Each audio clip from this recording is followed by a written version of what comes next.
Alors bonsoir, je suis le docteur Michael Sikora, je suis psychiatre. Bonsoir, je suis le docteur Rupertus, je suis psychiatre. Et elle est malade, c'est la saison des Covid, rotavirus, rhinovirus, machin. Je vois la Sécu demain. Alors, je vois la commission mixte paritaire, 5 personnels de la Sécu, 5 médecins confrères. Et il va falloir que je fasse mon petit laïus là-bas. Donc, je m'entraîne ce soir. Donc, je vous raconte tel que je vais le raconter le lendemain matin. Ma femme va faire des remarques si elle estime qu'il y a des choses qu'il est pertinent de rajouter ou de supprimer. Et le moment où je mettrai ça sur YouTube, je serai en plein dedans. Donc, ça commence en 2022. Je m'installe avec mon assistant médical. L'assistant médical, au début, moi, je voulais pas forcément avoir d'assistant médical. C'est la Sécu qui m'a démarché pour avoir un assistant médical. J'en veux pour preuve la campagne qu'ils ont mis en avant un petit peu après, enfin qui était déjà en action quand je me suis installé. On n'entend plus trop parler d'ailleurs de cette campagne-là, je trouve. Mais bon, il y a un article qui est sorti récemment sur le système de santé français en disant qu'en Allemagne, ils ont vachement plus d'assistants médicaux que nous et qu'on devrait s'en inspirer. Ouais. Donc bon, voilà, ça m'a été forcé. Mon collègue est plutôt compétent parce qu'on a bossé des heures et des heures ensemble. Ça t'a pas été forcé, ça a été incité. Ça m'a été incité. Non, oui, pardon, j'ai dit forcé. Oui. Ça avait été incité et je pense que c'était une bonne chose. Donc je m'installe. On voit beaucoup de patients, on voit énormément de patients. Parce qu'il y a des patients à voir, c'est vraiment aussi simple que ça. Et on fait notre truc muche. Donc moi, à cette époque, je disais déjà à ma femme, on va se faire contrôler. Ma femme disait, t'es parano. Mon collègue aussi. Bon, résultat, on s'est fait contrôler. Mais ça, c'est arrivé après. Ça a commencé par je prescris selon les données actuelles de la science. J'ai 2000, 2500 points de formation médicale continue. J'ai depuis créé un blog où je parle de psychiatrie. Il y a je sais pas combien d'abonnés, on est dans le top 20 Rising Science, c'est le seul blog en français dans le top 50. Donc c'est pas dégueu, tu vois, on est à jour. Et le problème c'est que à Laval, les pharmaciens sont pour certains complètement ignorants, OK ?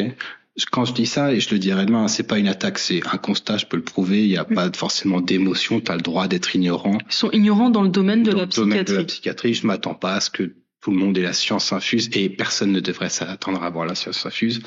Donc je prescris, ils connaissent pas parce qu'ils se tiennent pas à jour, je m'attends pas à ce qu'ils se tiennent à jour. Le pharmacien peut pas se tenir à jour sur toutes les disciplines, c'est normal. Et petit à petit, je reçois de plus en plus de retours de patients qui m'ont dit on a refusé ça. J'insiste de mettre AMM hors AMM, ça ne change rien. Les pharmaciens en question pensaient que c'était dangereux. Non, la seule différence c'est que quand tu étais praticien hospitalier, c'était pas un problème. Et alors, excellent ajout, quand j'étais à l'hôpital, je prescrivais comme ça, j'avais jamais eu de souci. Et pour le coup, les pharmaciens de l'hôpital, il y avait un truc qu'ils connaissaient pas. On a fait une réunion, ils sont organisés pour rendre la molécule disponible à l'hôpital. C'est des gélules de N-acétylcystéine pour ceux que ça intéresse. Donc il y a quand même déjà une différence de réception en termes de pratique quand tu es à l'hôpital public et quand tu es avec des pharmaciens en ville. Et donc ça commence comme ça. Je me retrouve avec des patients qui parfois ont pas le médicament, parfois l'ont. Quand j'essaye de discuter avec les pharmacies, c'est pas faisable parce qu'il y a des pharmaciens qui commencent à me dire oui, mais vos études elles sont pas écrites en français, il faut que ce soit en français. Enfin, voilà, une ignorance qui dégouline un peu trop à ce moment-là. Et il y a un jour où je reçois l'info que l'ordre des médecins me convoque. Donc donc c'est à 20h le soir, tu vois, ça commence déjà à prendre un peu de temps. J'arrive et ils me disent bon bah écoutez docteur Sikora, on entend parler de vous partout là, il se passe pas un jour sans que j'entends pas râler à votre propos, donc c'est quoi cette histoire, qu'est-ce que vous faites? Et il me sort le nom des médicaments et il me dit mais vous prescrivez de la clonidine, et il fait des gros yeux parce que le médecin généraliste de l'ordre des médecins n'est pas au courant et c'est normal. Et je lui dis bah oui, il y a des études, regardez, je leur envoie les études et ils me disent OK, c'est cool. Donc j'insiste, les pharmaciens connaissent pas. Je leur envoie les études, ils disent qu'elles sont pas valides. Les médecins connaissent pas, je leur envoie les études, ils me disent OK. Donc l'ordre des médecins me dit bah écoutez, envoyez vos études. Donc j'envoie les études, j'en envoie 200. J'aurais pu en envoyer 2000, c'est pas un souci, mais je pense qu'à 200 t'as la limite. Après il y en a qui diront ouais mais c'est pas des études publiées dans des trucs avec des grands journaux. Alors si, 2 c'est à eux de montrer pourquoi l'étude est pourrie. Bah oui, et puis t'as des revues Cochrane. Oui, il y a des revues Cochrane et tout, enfin ça ne discute pas. La pertinence de ces prescriptions se discute pas, elles sont reconnues à l'international, etc. Et on est censé être à jour, et je peux attester ma formation médicale continue, c'est valable à l'international, j'ai les documents, je les envoie à l'ordre des médecins. L'ordre des médecins dit, vous avez visiblement de quoi justifier vos prescriptions, on va organiser une réunion avec la Sécu, parce que là, les pharmaciens sont en train de se chauffer, la Sécu est en train de se chauffer, on va faire venir un PUPH de Paris, parce que ça permettra de faire venir une certaine forme d'autorité, on est d'accord, parce que la province à Laval, c'est quand même pas top. Et on va faire venir l'ordre des pharmaciens pour ensuite dire ça aux pharmacies pour baisser un petit peu la tension. Ils n'ont pas souhaité faire cette réunion. L'ordre des médecins a les invités, l'ordre des pharmaciens a dit non, la Sécu a dit non. Okay. À ce moment-là, moi, j'avais déjà envoyé des messages à la NSM, à l'Agence nationale de sécurité du médicament, à l'HAS, la Haute Autorité de Santé, sans réponse, et à la médecin conseil de la Sécu, ou le médecin conseil de la Sécu, je sais pas qui c'est, parce que je n'ai jamais eu de réponse. Okay. Ça continue comme ça, et finalement, les patients se retrouvent au milieu. Alors, on est d'accord, moi, de prescrire hors AMM, je gagne rien. C'est que des emmerdes. C'est pas pour moi, c'est pour les patients. Ce n'est que des emmerdes. Je ne gagne pas un centime de plus. Donc, j'aurais pu arriver et dire, écoutez, vous avez déjà tout essayé et vous pouvez dans la MM et vous pouvez pas payer ce qu'il y aura MM. Et c'était fini. C'était des consultes qui me prenaient 40 secondes. Ça n'est pas un problème. Okay, donc, j'ai pas fait ça pour mon gain personnel. C'était pour les patients. Donc, ça a continué. Les patients se sont trouvés de plus en plus en porte-à-faux. Donc, il y en a qui n'ont pas eu leur traitement, qui ont fait des sevrages massifs d'un coup. Complètement délirant. J'ai fini par appeler l'ordre des médecins en disant, écoutez, on s'en sort pas, c'est pas possible. Et l'ordre des médecins a dit, écoutez, il faut qu'on médiatise. Alors moi, j'avais dit, je vois pas d'autre solution que de médiatiser si vous en avez une. Et donc l'ordre des médecins a dit, je cite, écoutez, médiatiser, on n'a pas d'autre solution. Ok. Donc je médiatise. J'arrive sur LinkedIn, je fais 2-3 posts. Sur LinkedIn, je suis pas très agréable. De façon générale, je suis pas très agréable. Honnêtement, soit tu dis un truc que j'estime vrai et c'est très bien, soit j'estime que c'est faux et je te dis que c'est faux. Et je dis pas, attention, je pense que machin. Donc il y a des gens qui sont un petit peu choqués sur la façon dont je m'exprime sur LinkedIn. Moi, je pense qu'il y a pas mal de trucs faux qui circulent, mais ça, c'est peut-être hors sujet. J'ai peut-être pas intérêt à aborder ça demain du tout. On est d'accord. Donc j'arrive sur LinkedIn, je discute machin. La sauce prend, je fais un entretien sur le journal Egora où je dis la psychiatrie a 40 ans de retard. C'est quelque chose qui est pas ouvert à la discussion ni au débat en France. La psychiatrie a 40 ans de retard et par rapport à d'autres disciplines médicales dans tous les pays, la psychiatrie a du retard, mais en France, on a grosso modo 40 ans de retard. Et c'est pareil, c'est pas ouvert à la discussion. La Sécu voit ça les fait câbler complètement. Ils mettent en place une veille sanitaire. Alors, comment est-ce que j'apprends ça? En fait, j'apprends ça parce que peu de temps après, l'ordre des médecins me reconvoque. Donc, très sympa, la secrétaire de l'ordre des médecins qui me dit, docteur Sikora, faut quand même que vous reveniez. Donc, je reviens, 20h, ma femme en a marre, mais c'était que le début. Et ils arrivent et ils sont flippés, honnêtement, les deux médecins de l'ordre des médecins. Et ils parlent un peu et ils disent mais vous avez pas l'air trop mal. Et je oui, moi ça va. Je veux dire, je suis bipolaire, mais ça fait longtemps que c'est stable. Et en fait, ils sortent un document de la Sécu qui est un signalement fait par la Sécu à l'ordre des médecins qui écrit verbatim le docteur Sikora est dangereux, il prescrit pas selon les données actuelles de la science, il met ses patients en danger, il fraude avec son assistant médical, il fait des actes fictifs. Grosso modo, il facture les patients plusieurs fois sans raison, blablabla. Il faut qu'il arrête de bosser parce qu'il est trop dangereux. Donc là, ils me disent, regardez, il y a ça. Je fais, putain, c'est super chaud. Ils me disent, c'est quoi ces prescriptions? Je fais, c'est les mêmes que la dernière fois. Ils ont juste pas voulu faire la réunion, mais du coup, ils continuent, quoi. Donc c'est genre, t'es ignorant et tu veux le rester, tu vois. Tu t'es prêt à te battre. Je demande s'il y a des plaintes de patients. Non, il n'y a aucune plainte de patients. Alors ça, c'est une première fois. Tu as quand même la Sécu qui fait un signalement en disant que c'est dangereux. Il n'y a aucune plainte de patients, c'est inédit. Okay, tu ne renvoies pas 36, c'est comme ça. Parce qu'on pourrait dire que parfois la Sécu met du temps à réagir, mais là, ils ont été préemptifs. Tu vois, vraiment, ils ont été avant tout le monde.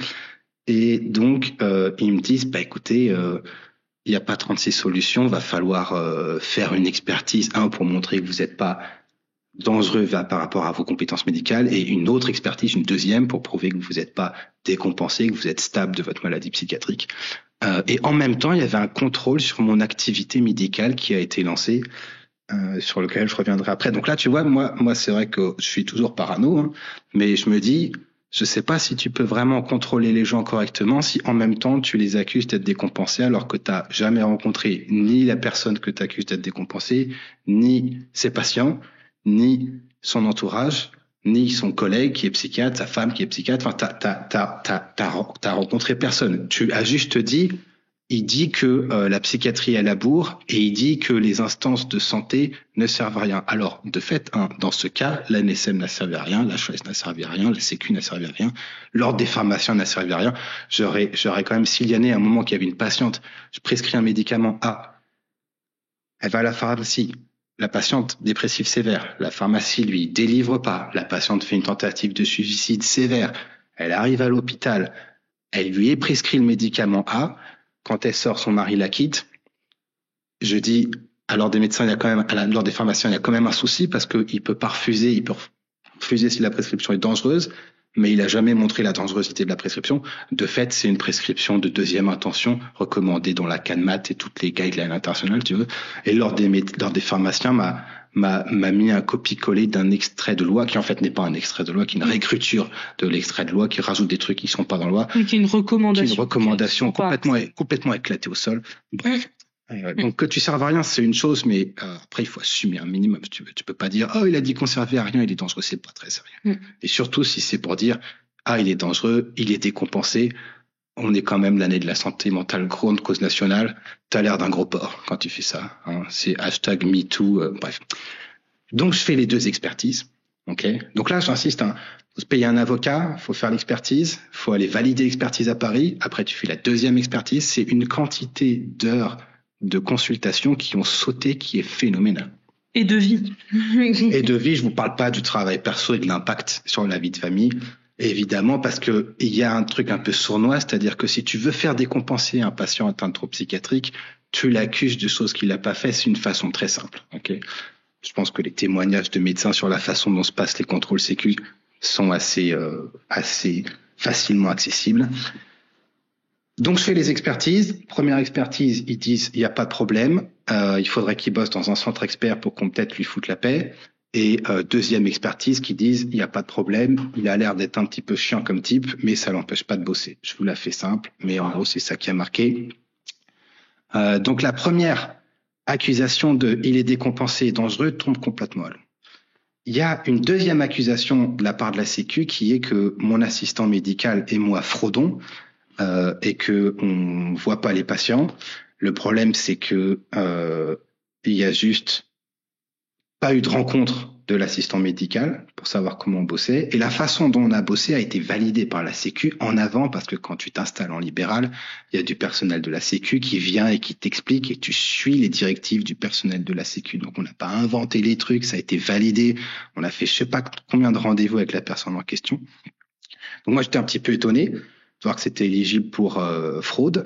Donc exercice illégal de la médecine et complicité d'exercice illégal de la médecine, c'est du pénal. Hein, ça passe devant le pénal. Donc quand il y a une accusation comme ça, c'est pas rien.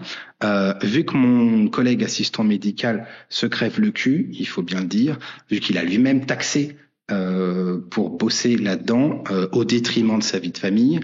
Quand il a vu ça, il était un petit peu moins en forme. Il a été en arrêt de travail. Ça a duré des mois. Donc ça, c'est plusieurs dizaines de consultations par mois, par semaine, qui sautent. Hein, on est d'accord. Donc c'est des patients qui n'ont pas été vus pendant tout ce temps-là. Et en fait, ça s'est terminé comment ? Ça s'est terminé par mon collègue assistant qui pète un plomb et qui dit mais ils m'ont même pas vu, c'est pas possible. Donc il a insisté pour voir la Sécu. C'était ça où il se cassait. Tu vois, il n'allait pas rester en arrêt de travail comme ça pendant des plombes. Et donc en fait, la Sécu l'a reçu après pas mal d'insistance. Et ils ont dit c'est comme ça que vous bossez, en fait il y a pas de souci. Donc il faut se rendre compte de l'incompétence du service fraude de la Sécu qui te tape des mecs qui sont en train de bosser, qui voient des patients, ils les tapent sans les rencontrer. Du coup, les types tolèrent mal, ils se retrouvent en arrêt. Donc à côté, c'est la même Sécu, hein, c'est la même parce que on reçoit une aide financière, il y a un contrat pas de travail, mais il y a un contrat de fonction, il y a un contrat qui lie mon assistant médical à la Sécu. Donc c'est pas son employeur, mais il y a quand même un lien entre ces deux personnes-là. Et donc, en fait, tu as la Sécu qui arrive à te dire en même temps, on va fliquer les médecins G parce qu'ils font trop d'arrêts de travail, mais aussi accuser des personnes qui dépendent de son autorité de frauder sans les rencontrer. Et une fois qu'ils les rencontrent, ils disent « Ah, en fait, il n'y a pas de souci ». Donc là, c'est la deuxième accusation de exercice illégal de la médecine et complicité d'exercice illégal de la médecine qui saute complètement. Donc, on est à 2. Il y a le fait de me demander de rembourser les prescriptions hors MM. Alors ça, c'est très simple. Si dans le Vidal, il n'y a pas écrit la fonction d'un médicament, la Sécu n'est pas du tout obligée de le rembourser. Le problème, c'est qu'on est en psychiatrie, on est en France, et qu'il nous manque une palanquée de psychotropes. Je ne parle pas des ruptures qui nous frappent depuis maintenant plusieurs mois, on va compter ça en années. Je parle de tous les jours, il manque des psychotropes à l'appel, parce que l'État français est suffisamment chiant pour les labos qu'ils n'ont pas envie de venir nous demander des autorisations de mise sur le marché. Donc là, il y a pas mal de considérations techniques, mais le fait est que quand moi je reçois des patients, quand je suis arrivé en libéral, les patients avaient pour la majorité des prescriptions qui étaient déjà hors AMM. Il y avait soit des durées trop longues, soit des indications qui n'étaient pas les bonnes, soit des associations qui n'étaient pas les bonnes, soit complètement hors AMM, genre 3 neuroleptiques en même temps. Et la Sécu n'a jamais emmerdé mes prédécesseurs. Elle ne m'a jamais emmerdé quand j'étais en libéral et à l'hospitalier et que je prescrivais à des patients qui allaient parfois dans les pharmacies en ville. Et elle n'a jamais emmerdé mes prédécesseurs sur la prescription hors AMM. Elle n'a jamais, à ma connaissance, emmerdé le reste des psychiatres qui prescrivent 70% hors AMM dans certaines zones, tout simplement parce qu'on ne peut pas faire autrement. Alors on est d'accord, c'est pas parce que c'est hors AMM qu'il n'y a pas d'études. Selon une étude, hein, tout ce que je dis là, c'est chiffré. Hein, de toute façon, on s'invente pas les trucs. Quand on prescrit des antidépresseurs aux patients bipolaires, c'est hors AMM. C'est non seulement hors AMM, mais c'est explicitement déconseillé dans plusieurs guidelines. Pourtant, la majorité de mes patients bipolaires ont des antidépresseurs. Ça n'a jamais dérangé la Sécu. Donc, quand la Sécu dit la prescription AMM permet de sécuriser la bonne délivrance et de sécuriser le soin au bénéfice du patient, ce sont des conneries. Donc, la loi a été déjà enfreinte à chaque fois, plusieurs fois par jour, tous les jours, 5 jours sur 5, quand j'ai reçu les patients. Et donc, j'avais pas 36 solutions. Soit je commençais à mettre hors AMM, et du coup, il y a des patients qui ne peuvent pas se payer ça et qui faisaient des sevrage. Soit je continuais et je prescrivais à la différence de ce qu'il y avait avant, hors AMM, mais basé sur la science. Okay. Et pour rappel, ce sont des médicaments pas chers. Et donc, c'est des médicaments qui coûtent que dalle. On est d'accord, le pramipexole, ça coûte 2 balles, la metformine, ça coûte 3 balles 50, ça coûte que dalle. Ok. Et donc, à mon avis, cette accusation de le docteur Sikorov, il est dangereux parce qu'il prescrit hors AMM. 1, ça a été montré comme infondé parce que il y a les justifications des prescriptions. 2, c'est sacrément se foutre de la gueule du monde parce que c'était déjà le cas avant. Donc, à ce stade, je me dis, mais est-ce que ils veulent pas ma peau, tu vois? Je me dis, est-ce que vraiment derrière ce contrôle, on est là pour protéger les patients et protéger les finances publiques, ou est-ce qu'on n'est pas là pour me faire chier? Alors après, il y a énormément de raisons de me faire chier. Je pense qu'il y a des gens à la Sécu, il y a des pharmaciens qui se sont sentis merdeux, mais la bonne solution, c'était de se mettre à jour. C'était pas de faire ça, à mon avis, parce que tout ça se fait au détriment des patients. Donc il y a cette accusation-là aussi qui, à mon avis, n'est pas justifiée. Il y a le fait que j'étais à la clinique. Donc quand j'arrivais à la clinique, on était censé être 3. Au début, on était 4. Puis en fait, on s'est retrouvé à 2. Et donc il y a des moments à la clinique où quand on n'est que 2 psychiatres et qu'il y en a un qui part en vacances, l'autre se retrouve à tout faire. Donc là, on est sur des horaires de réveil à 6 heures du mat et coucher à 23 heures. Hein. Ma femme vient d'avoir un enfant dont je suis le père. Donc j'avais mieux à foutre, on est d'accord, que d'aller à l'hôpital le matin. Donc des fois, j'allais à la clinique le matin, j'avais les patients en cabinet, je retournais à la clinique le soir. C'était ça tous les fois. C'était monstrueux comme boulot, honnêtement. C'était monstrueux. Jamais de la vie, je referais ça. Mais je l'ai fait. Et donc en fait, ça faisait beaucoup de patients vus par jour. La directrice a demandé, il y a une limite normalement. La directrice a demandé à la Sécu, est-ce qu'on peut dépasser le nombre limite de patients vus par jour? La Sécu a répondu oui. Et au bout d'un certain délai, la Sécu a dit, est-ce qu'on peut renouveler cette autorisation de dépassement? La Sécu a dit oui, il n'y a pas de souci. Donc il y a les traces, il y a les mails de tout ça. Hein. Malgré ça, je retrouve dans le courrier de signalement par le service fraude que le docteur Sikorov a vu plus de patients que ce qui était autorisé, alors que ces crétins m'ont donné l'autorisation il y a de ça 2 ans. Donc là, c'est pareil. C'est quoi ce bordel? Lis les mails, c'est quand même pas compliqué, à défaut de rencontrer les gens que t'accuses, lis les mails que ta direction envoie. 2, je suis franchement flippé sur la qualité du service fraude. Vu tous les politiques qui nous disent ça fraude sévère à la Sécu, vu la qualité du service fraude, j'ai envie de te dire, tu m'étonnes. Okay, donc là, pour moi, il y a un problème parce qu'on n'est pas loin du harcèlement. Alors évidemment, c'est des définitions pas presque légales, donc je ne sais pas si on rentre dedans, mais il y a un problème d'incompétence qui est assez fabuleux. Donc à mon avis, ça, il faudra que ce soit adressé à un moment ou à un autre. Donc ça fait 4 accusations qui tiennent pas. Il y a des fois où j'ai facturé un patient 2 fois le même jour. Donc typiquement, le patient oublie sa carte vitale. La fois d'avant, je facture 2 les fois il revient. Je ne bosse pas gratos, jamais. Et donc ils ont dit du coup vous devez payer parce que vous avez fraudé. Donc j'envoie des courriers, j'envoie les justifications en disant ces patients ils avaient pas leur carte vitale machin. En fait ils en ont rien à foutre. C'est-à-dire qu'ils m'ont dit du coup, c'est vraiment ça, c'est comme ça que ça se passe. Ils disent, vous en avez vu 2 fois le même jour, c'est pas normal. J'envoie les justifications. Et dans les justifications, il y a marqué, j'ai facturé 2 fois le même jour parce que, et eux, ils ont juste tronqué. Ils ont dit, comme vous l'avez dit, 2 points, j'en ai vu 2 fois le même jour. Ils ferment les guillemets et ils disent, du coup, vous devez rembourser. Enfin, c'est un truc de ouf. Donc, en fait, à mon avis, si je peux me permettre un conseil pour les médecins qui se font, attaqué par la Sécu, il est plus simple de juste bosser en rab pour payer l'argent qu'ils vont vous demander que de perdre son temps à le justifier. Parce que vous pouvez envoyer ce que vous voulez. De toute façon, ils continuent de renvoyer les mêmes trucs. Il n'y a aucun des documents que j'ai envoyés qui n'a été pris, qui a été lu correctement, sauf le coup des... vous devez rembourser tous les actes que vous avez en plus à la clinique, parce que là, c'était un petit peu gros quand même. C'était un petit peu trop.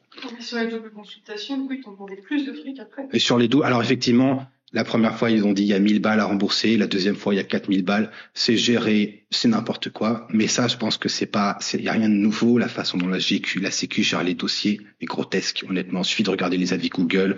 Mais ça, il y a rien de nouveau. Si tu veux, rien de nouveau. On n'est pas là. Les gens connaissent déjà. Donc ça fait un certain nombre d'éléments qui moi, m'interrogent pas mal. Il y a aussi la façon dont le contrôle s'est déroulé. Parce que moi, je sais que le contrôle a commencé. Donc, j'ai reçu un courrier en disant, vous allez avoir un contrôle. Mais je savais pas quand est-ce qu'il allait commencer. En fait, j'ai su qu'il avait commencé parce qu'on a des patients qui sont arrivés en pleurant, en disant, j'ai été chez la Sécu, c'était n'importe quoi, c'était en mode Gestapo. Les secrétaires étaient là, elles ont vu ça, l'assistant médical était là, il a vu ça, donc j'ai dû appeler la Sécu en disant est-ce que vous pouviez aller un poil plus mollo parce que ça me rajoutait encore du boulot parce que les patients comprenaient pas ce qui se passait. Donc là, on peut avoir les témoignages, on les aura, c'est pas un souci. Je pense pas que ce soit vraiment pour protéger les patients non plus. Il y a des patients qui ont été interrogés, ils savaient même pas si c'était un médecin ou pas. Il y a des trucs assez glauques qui ont été dits, il y a des trucs qui ont été redits plus tard alors que le contrôle était censé être terminé. Donc ça, c'est pareil, les témoignages seront là. Il faut pas s'inquiéter. Mais donc, je m'inquiète vraiment de la neutralité de ce contrôle. Il y a une question de documents aussi. Alors moi, pour chaque patient, il fallait envoyer plein de documents, les documents des consultations. Donc moi, j'ai fait un dossier avec marqué patient, nom du patient, et j'ai mis tous les documents du patient là-dedans. Donc j'avais, 150 dossiers avec entre 3 et 10 documents dedans. Et une fois que j'ai tout ça, j'appelle la confrère, entre guillemets, de la Sécu, qui me dit, la consoeur, excusez-moi, qui me dit, vous les mettez sur tel serveur. Et en fait, horreur, je me rends compte que le serveur n'accepte pas les dossiers, il accepte que les documents un par un. Donc là, il faut que pour chaque patient, j'enlève les documents, que je les remette dans le nom, avec le bon nom, et que je refoute tout ce tas de plusieurs centaines de documents sur le serveur. À ce moment-là, je bosse comme un dingue et donc mes journées sont pleines, donc ça se fait la nuit. Okay, ça se fait la nuit. La consoeur, ma femme est en fin de grossesse, une grossesse pas tôt, parce que on sait que le fils a une cardiopathie cyanosante, donc il va naître soit suffocant, soit un peu gris. Il faut que ce soit Necker, ça va être compliqué. Après, il y a une opération. L'opération sera horrible, mais ça, c'est pas le problème de la Sécu. Et donc, j'envoie tout ça. Enfin, je commence à faire tout ça. Et en fait, horreur, je me rends compte que je vais pas avoir le temps. Je vais pas avoir le temps parce que ça, je m'en suis rendu compte à la fin. Et je me rends compte que je vais pas avoir le temps d'envoyer tous les documents un par un, c'est pas possible. Donc j'appelle la médecin de la Sécu, la consoeur. Je lui dis, écoutez, moi je fais ça la nuit. C'est pas possible, il faut qu'on fasse autrement. Et elle me dit, on peut pas faire autrement. Donc je continue quand même. Ma femme accouche plus tôt que prévu. Je rappelle la médecin de la Sécu en disant, bah là c'est juste pas possible, comment on fait? Et là elle m'a dit, en fait on peut envoyer tous les dossiers en mettant les dossiers des patients comme vous l'aviez fait au début. Donc là je sais pas si tu te rends compte le foutage de gueule massif, c'est-à-dire que tu as un confrère qui est en train de bosser comme un dingue, tu lui colles un contrôle, que tu fais un petit peu n'importe comment, et tu lui dis que tu peux envoyer des documents comme ça, donc il s'emmerde à tout faire dans un sens, et en fait, tu dis que finalement c'est possible, on peut les envoyer comme c'était prévu, ce qui honnêtement tient du bon sens. On est en 2025, on est en 2023 à 4 à l'époque, je sais pas qui encore exige d'envoyer des trucs sans pouvoir faire de dossier, je sais pas comment ça se passait, ne serait-ce que pour lire les dossiers après, le type il allait recevoir quoi, 800 PDF, comme ça en vrac, qu'est-ce que c'est que ce bordel? Et donc là je me dis mais attends, comment est-ce que, alors que tu sais que j'ai une maladie psychiatrique, puisque tu m'as déclaré dangereux, comment est-ce que, alors que tu sais que je passe mes nuits à le faire, tu ne m'as pas prévenu dès le début qu'on pouvait faire comme ça? Donc là, à mon avis, il y a une forme d'incompétence qui frôle la malfaisance. La différence est légale. J'imagine que ce sera décidé plus tard. Et donc, grosso modo, c'est ça. Alors, j'ai pu, malgré tout, parce qu'on a quand même le droit de se défendre, rencontrer les deux médecins de la Sécu. Donc, c'était deux femmes que j'ai rencontrées, contre lesquelles j'aimerais bien porter plainte. Sauf que pour porter plainte pour des médecins qui sont dans leur exercice de santé publique, entre guillemets, c'est pas pareil. Tu peux pas juste faire ça avec l'ordre des médecins, etc. Faut envoyer des messages à l'ARS qui te répond au bout de 2 mois à côté. Bref, c'est encore un sujet, une forme d'impunité qui est dans la loi, hein, c'est pas le souci. C'est parce que c'est dans la loi que c'est pertinent, à mon avis. Donc j'ai pu les rencontrer, ces deux personnes. J'étais avec un témoin qui m'ont raconté n'importe quoi, qui commençaient à me dire que oui, mais j'ai pas vu vos études, mais je te les ai envoyées, ça faisait 1 an que je les ai envoyées, il y en a 200, c'est quoi ce bordel? Donc toujours pas lu, si tu veux, à la fin, elle te colle un contrôle, elle te calomnie, et elle te regarde dans les yeux, elle dit, j'ai pas trouvé vos études, elle a commencé à sortir son téléphone portable pour regarder. Est-ce que tu te fous de ma gueule, François? Est-ce que c'est pas du foutage de gueule complet? Donc, c'était 2 heures de discussion, donc assez intense. Il y a des trucs qui ont été dits, qui ont même été écrits, du style, c'est vrai que si vous étiez à l'hôpital public, on vous aurait jamais dérangé comme ça. Donc, une discrimination qui est illégale pour le coup. Il n'y a pas de texte de loi qui dit que les médecins hospitaliers peuvent prescrire différemment des médecins libéraux. Un certain nombre de trucs très problématiques ont été dits à ce moment-là. Le plus dingue, à mon avis, c'est quand elles ont dit, ouais, mais vous avez vu beaucoup de patients quand même.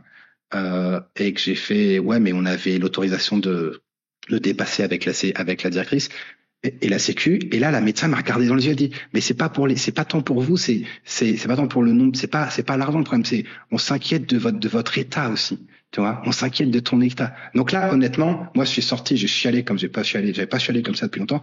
Si tu veux, les deux gonzesses, elles te collent un truc, elles font n'importe quoi, elles se foutent de ta gueule, mais elles poussent le vice au point de te dire dans les yeux que, en fait, elles font ça parce qu'elles s'inquiètent pour ma santé mentale.